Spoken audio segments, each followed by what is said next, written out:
In order to fit the isolation switch, first fix the isolation switch on the isolation assembly by tightening the screws with a screwdriver.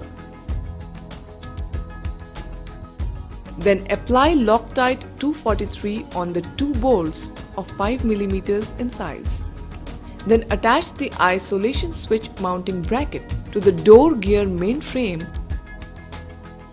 by tightening two bolts of 5 mm in size.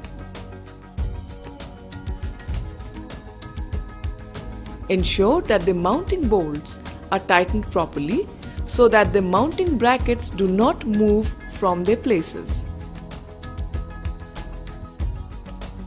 Then connect wire numbers 39, 1 and 47 into the isolation switch.